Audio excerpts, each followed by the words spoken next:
Alors, nous avons avec nous en ligne Dr Thomas, Régent Thomas, qui est directeur de la clinique L'Actuel à Montréal. Bon après-midi, Dr Thomas.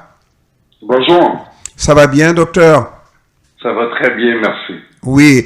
Alors, docteur Thomas, mine de rien, ça fait 40 ans de la maladie du sida et on peut aujourd'hui dire, grâce à des efforts, beaucoup d'efforts, on est parvenu à juguler la maladie, à comment maîtriser cette maladie, même si on ne peut pas parler de guérison totale, mais on est loin des années 80 là avec cette maladie, docteur Thomas.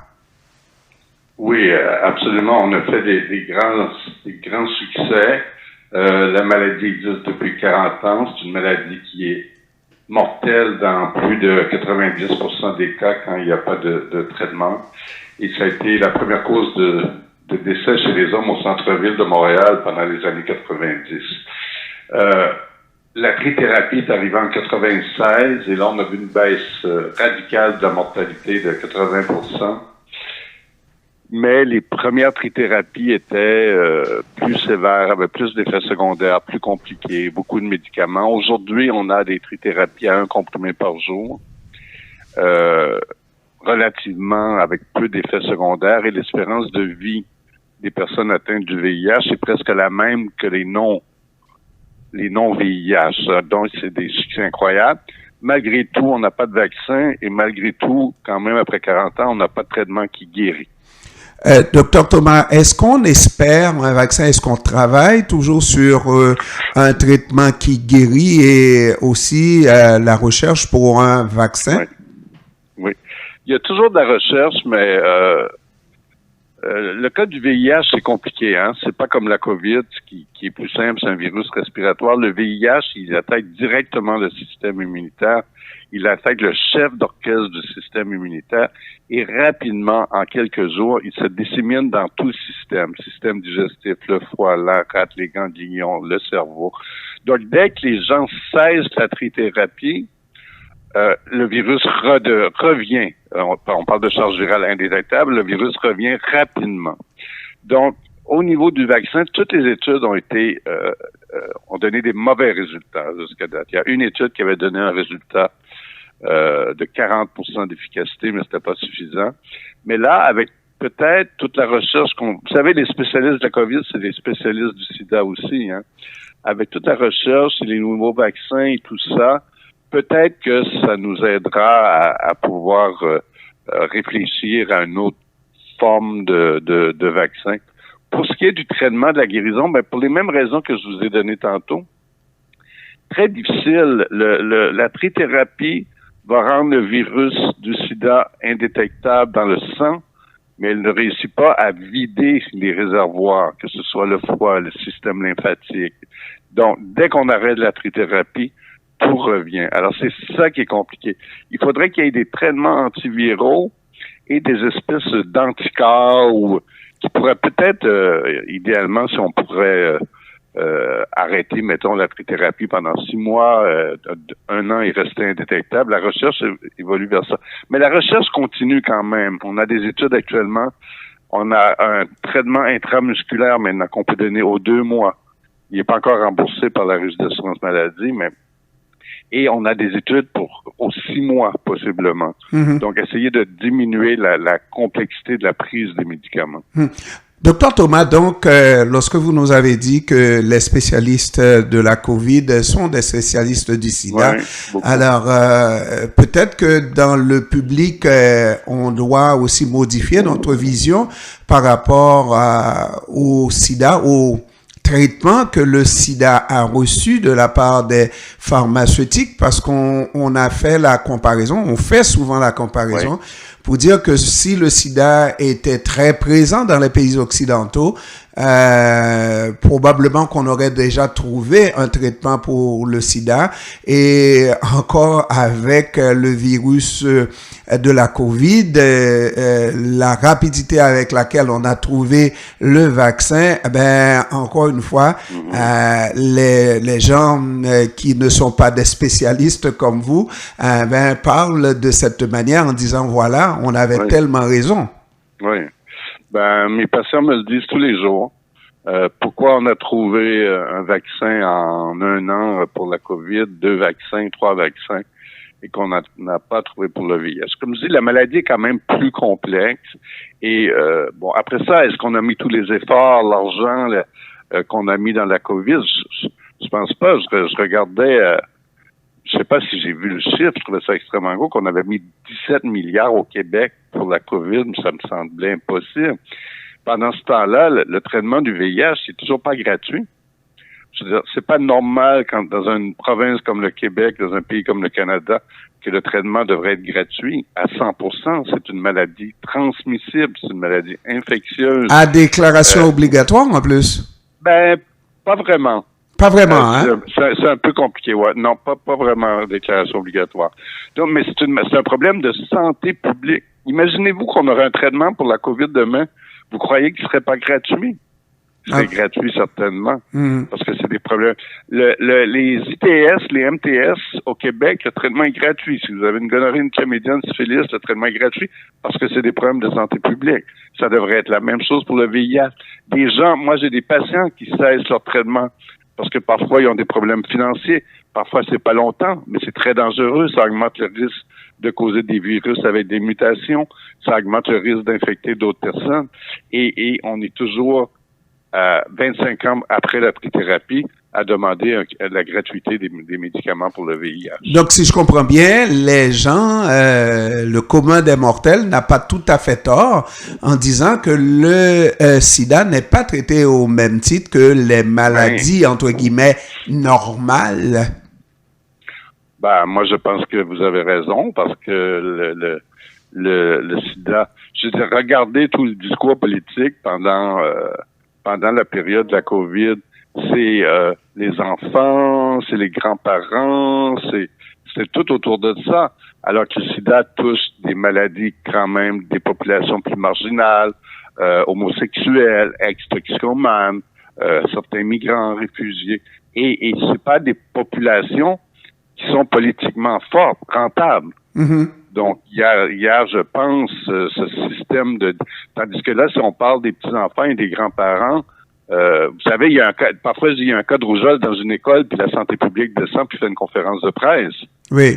Mais on a eu, je sais pas combien une augmentation de 130% de syphilis, on n'entend pas parler.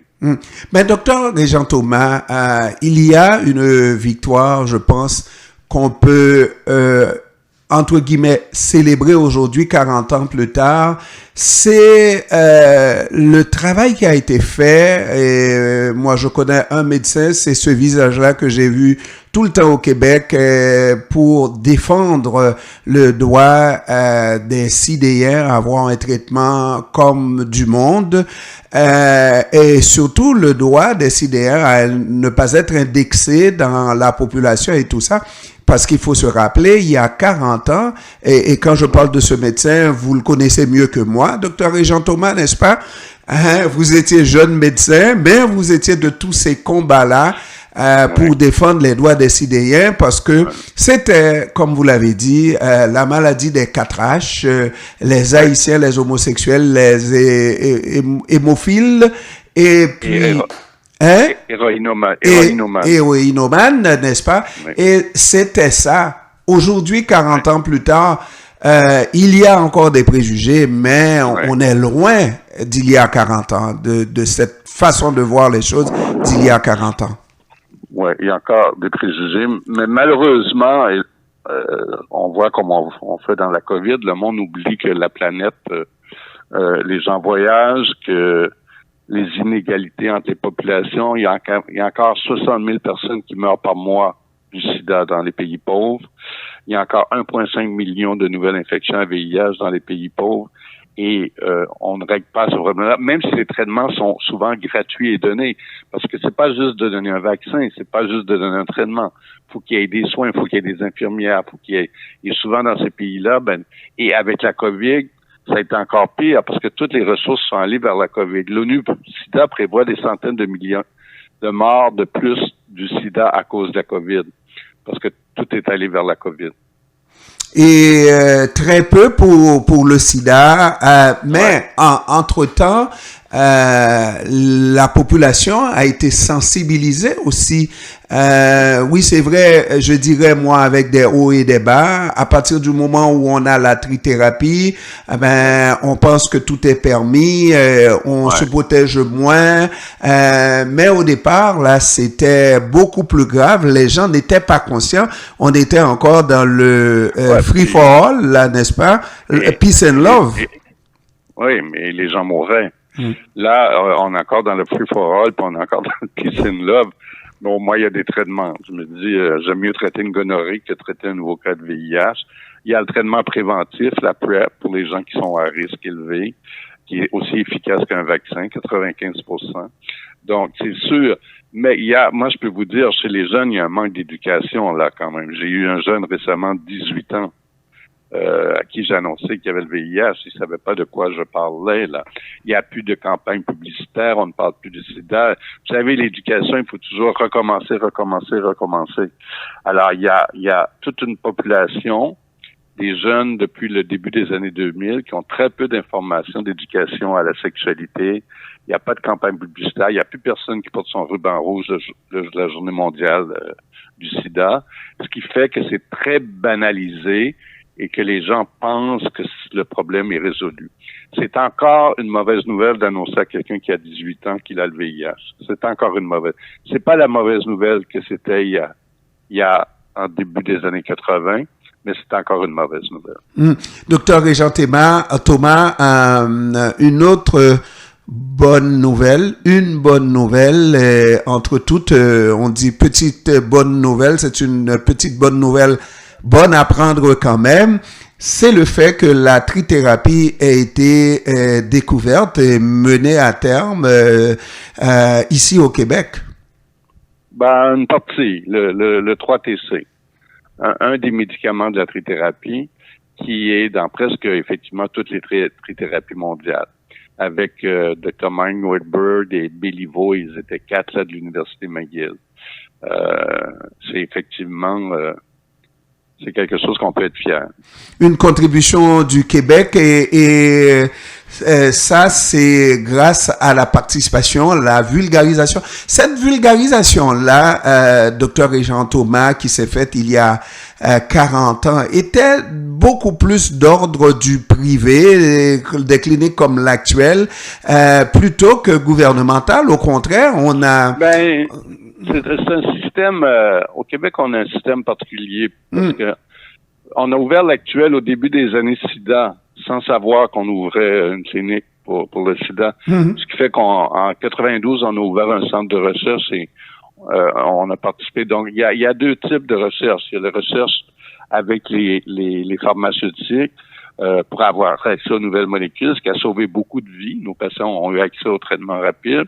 Puis il y a des recherches plus fondamentales à la recherche d'un vaccin ou d'un traitement ou pas d'un traitement, mais d'une guérison, qui sont plus à ce moment-là un mélange. Ça peut être mais c'est clair que la pharmaceutique en fait beaucoup plus. Docteur Régent Thomas, dernière question. Oui.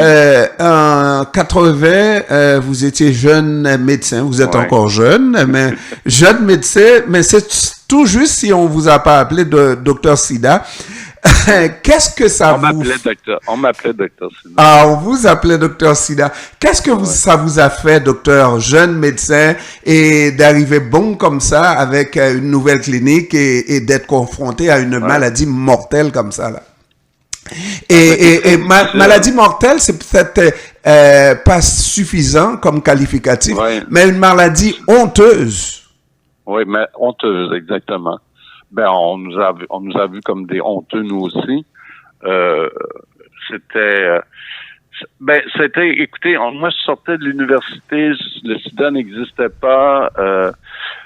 Et après, on a été confronté à des gens, notre salle d'attente était remplie en moyenne de l'âge de 30 ans avec des pneumonies, du sarcome de Kaposi, des démences neurologiques. Ça a été l'enfer. Plus, on avait des collègues, on avait des amis, on baignait, et le sida était la première cause de mortalité donc dans les années 90 chez les hommes au centre-ville de Montréal.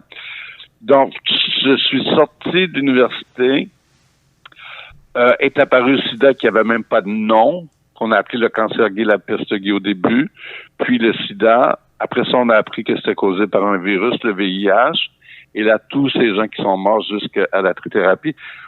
J'avais pas étudié pour ça, hein. On va pas en médecine pour ça, mais on a été pris dans cette tempête-là et j'ai décidé d'y rester et ça a été toute une vie professionnelle très enrichissante parce que je suis très attaché à mes patients, très intéressante sur le point de vue intellectuel, très intéressante sur le point de vue sociologique, on vient d'en parler avec cette image de maladie honteuse, ce qui fait que c'était pas du tout ce que je m'attendais comme carrière, mais ça a été ça. Et je suis toujours à la clinique, 5 jours par semaine, tous les jours, à voir des patients. Bon courage, docteur Régent Thomas, directeur médical à la clinique L'Actuel. Je vous remercie d'avoir pris du temps de nous parler cet après-midi.